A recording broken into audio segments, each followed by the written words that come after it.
Sri Sachidananda Sadguru Sainath Maharaj Ki Jai. Saibaba of Shirdy and His Teachings, Chapter 4, Sadhana Outside Hours of Meditation, Part 1.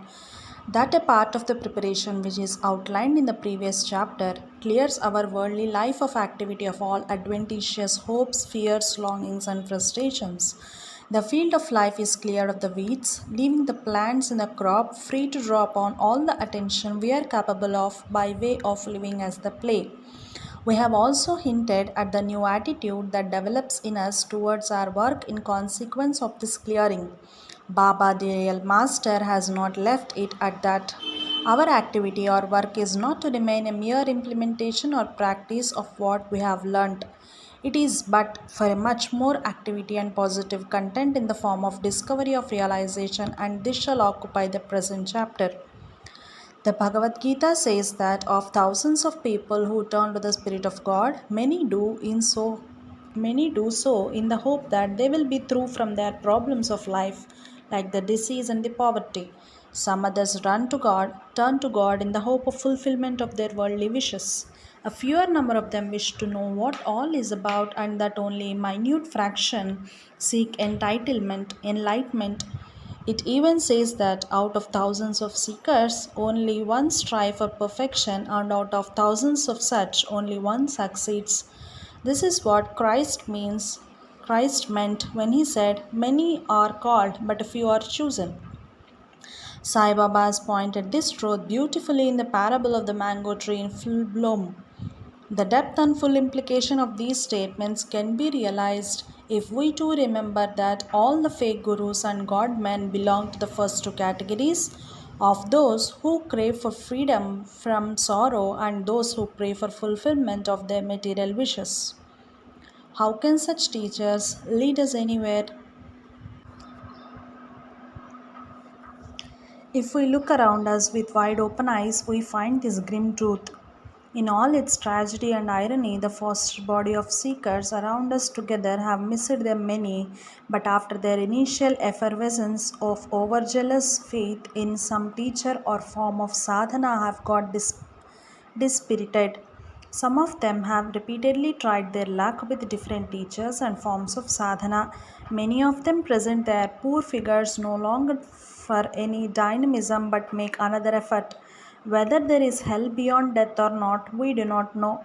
But in these poor specimens, we can be sure that just as there could be a kingdom of hell on earth, whatever spiritual jargon they were fed has made them determine that worldly life cannot bestow fulfillment. They cannot return to it wholeheartedly, but their repeated failures and frustrations in their spiritual endeavors have made them wonder whether there is any way to such a thing at all. They cannot give it up, nor do they have the dynamism and faith necessary to put up a fight for it. They may succeed in playing the roles of devotees. Their failures with every teacher and his teaching makes them find an error in each of them. They had nothing to offer, but the majority are too honest to do that. They silently suffer. The problem which these people face is that they have not found anyone capable of helping them out. Any real teacher who, like Sai Baba, can assure them of his constant presence by their side, whose presence like his could wipe out all fears and anxieties. For their example, we ought to know how dangerous a spiritual adventure could be if it is not started with the contact of real teacher. If instead of casting their lot in the wood vines as they did, and instead of rushing too hastily to the spiritual trademark gurus, they had made a modest beginning with the study of Sri Guru Charitra and Guru Gita, their zeal and energies would have been conserved for them for the proper occasion. It would have been a sort of ever increasing dynamism and zeal.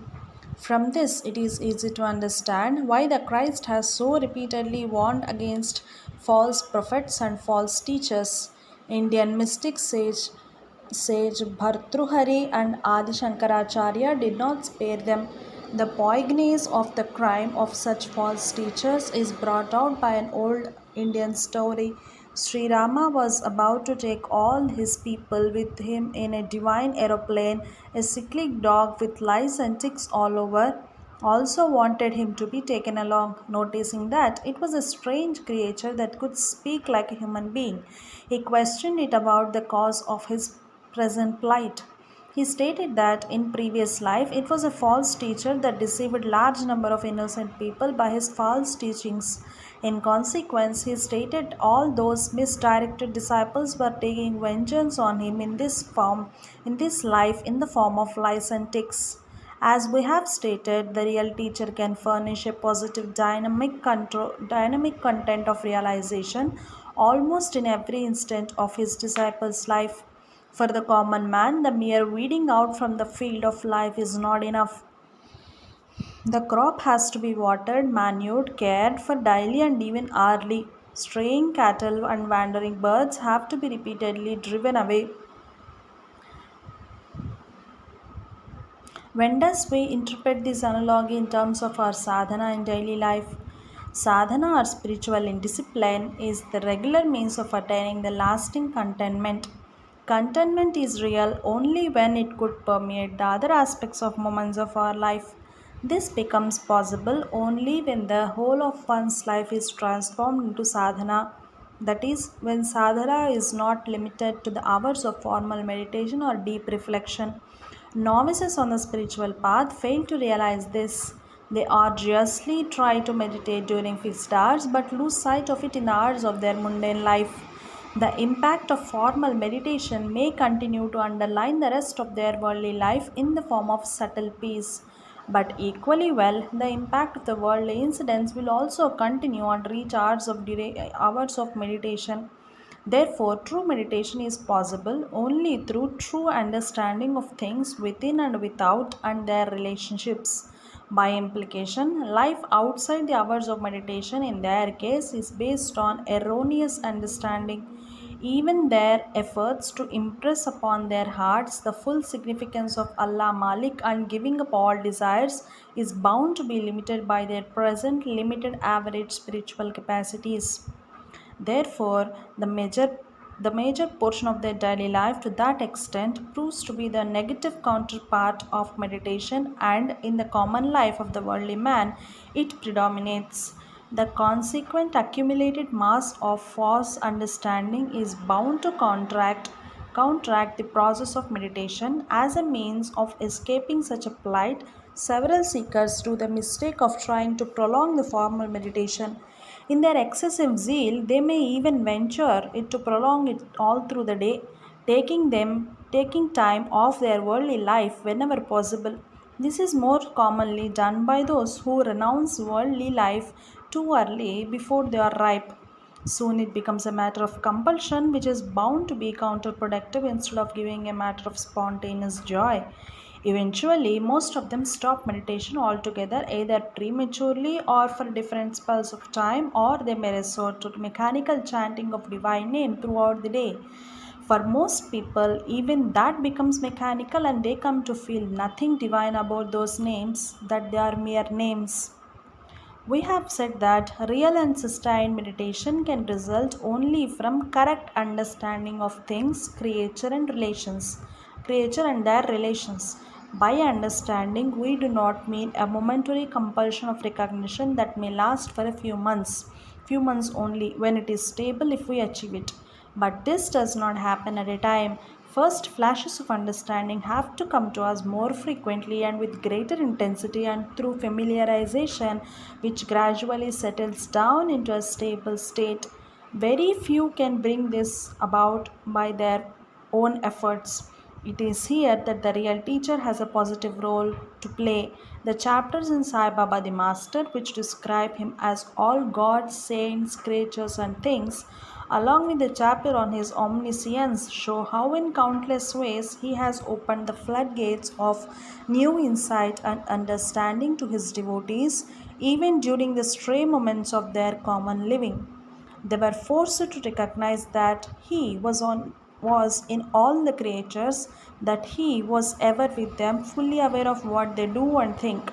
In a matchless way, he continues to do so even after his Mahasamadhi. These experiences, this realization of his omniscience in all things, which we called the positive content earlier, A false guru, out of his subtle jealousy and self justification, may try to brush this side as a cheap miracle mongering. The straight rejoinder to such one is, let him do it if he can. If this allegation be true, then God indeed is the worst of miracle mongers. In such a case, it is better to follow such a miracle monger than follow the monger miracle. That is, the man who can miraculously present the truth as falsehood and his own falsehood as truth. It should be remembered that Saibaba never claimed all those miracles for himself. He always lived and referred to himself as a poor begging fakir and sometimes even as a humble slave of his devotees. He behaved as though he was too small a man even to criticize the truly false gurus. Further, it should be remembered that he was revered as the Kohinoor among the saints by most of his contemporaries. But he, on his part, was humble enough to acknowledge the greatness of other great Mahatmas like Tukaram, Baba Tajuddin, and Guru Siddharuda. For the life sketches of this Mahatma, see Dattatreya Souvenir. We hardly hear any of these self styled teachers approving of any other teacher except, if at all, patronizingly or condescendingly. They do not even remember the watchwords of Christ: judge not lest thou be judged. But on our part, in our own interest, and for the love of God, we have to judge the teacher as Christ said, judge the tree by its fruit. If there is anything else that can substitute the mysterious way in which Sai Baba fed his devotees with his positive content in the events of the day to day life, then we can dispense with him. To say that we can provide our own positive content may be possible in only one way, that is, by the devout study of his life and teaching. Any other way is only like what the three companions of Sai Baba did in the dense forest. When we so study the life of Baba, even today, we soon find that the events of our life are controlled and purposeful. When we are constantly reminded of him, the memories of his Leela sustain us during the intervals between similar experiences of our own. The subtle master he is, with perfect economy, he overwhelms us with such experiences at unexpected moments.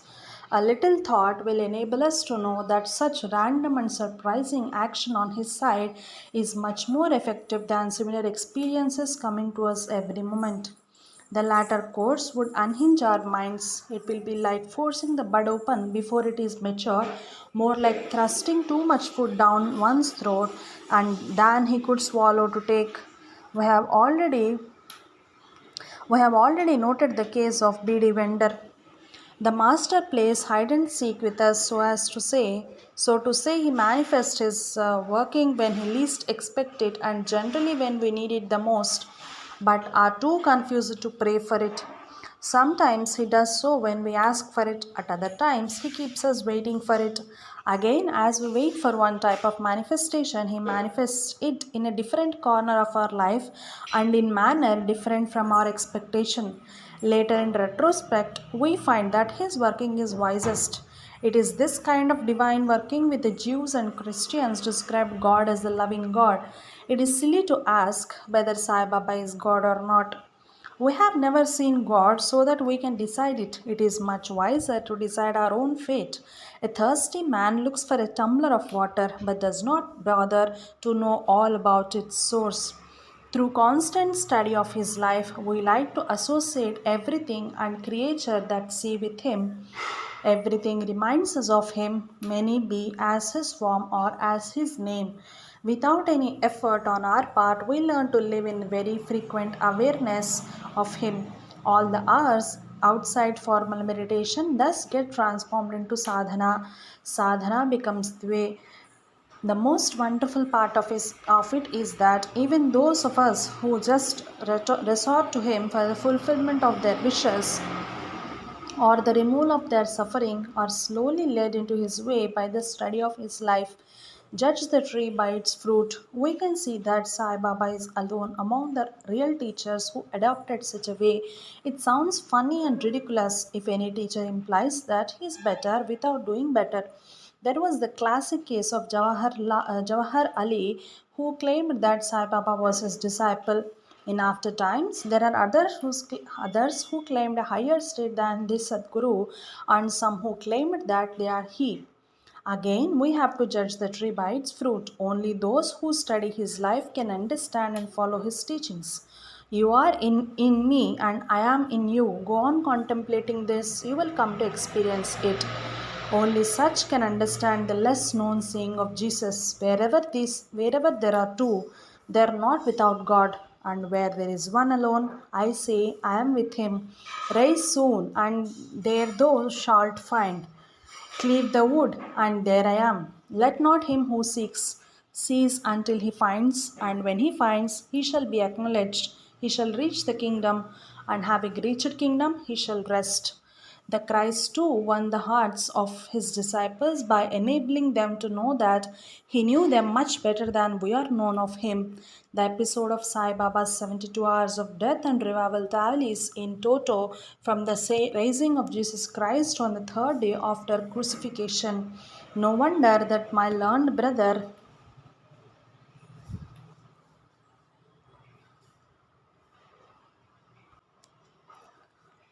Paul Rebs writes, Sai Baba the Master amply proves Sai Baba the Master amply proves spirit is more alive than matter.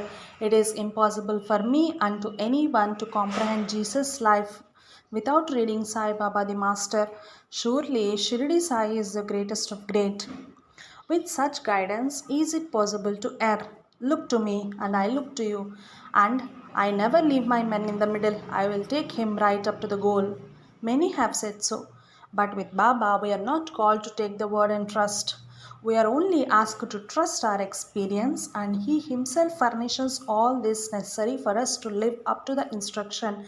For as we follow Him, we learn to gradually realize the truth of His statement.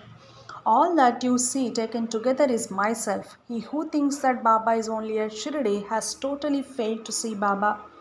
This leads us to understand why he said, if anybody is angry with another, he wounds me to the quick. If anyone abuses another, I feel pain. If anyone bravely endures the abuse, I feel highly pleased. Even though we try to live up to this, we face situations in which we cannot do so. What we can do and what to do, the Master himself has explained. See Sai Baba the Master, second edition, page number 97. How we can face the various situations in our life is explained by him in all other sayings under the heading of Baba's teachings, pages 97 to 101. Jai Sai Master.